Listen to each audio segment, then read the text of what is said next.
إياك نعبد وإياك نستعين اهدنا الصراط المستقيم صراط الذين أنعمت عليهم غير المغضوب عليهم ولا الضالين آمين.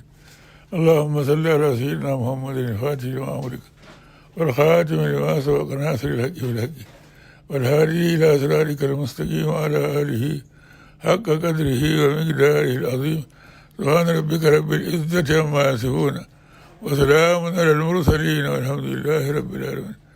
za mu koma kan istighfari don waɗancan mutane ba su girmama Allah ba shi yasa suka faɗa shi da faɗa ya saukar musu da bala'i wanda ba da iyaka ba da makama. To mu ko mun tuba wa Allah za mu yi ta istighfari yanzu a yi istighfari ko ina da ko ina 1,111,000 Allah ya dube mu da idonsa na rama.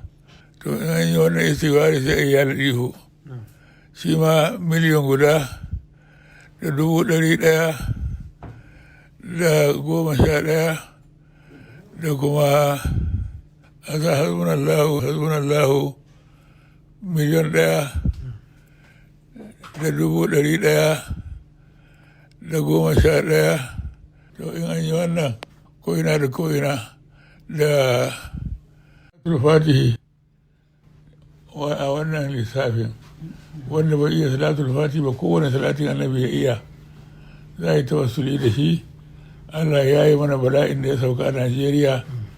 Idan yan boko haramun ne suke yi ko kuma yan ginnafin ne suke yi ko waɗanne ne da suke tayar mana da hankali a Najeriya suka hana mana zaman lafiya, Allah ya mana maganin su. Kowa yake da hannu ciki Allah ya mana maganin su.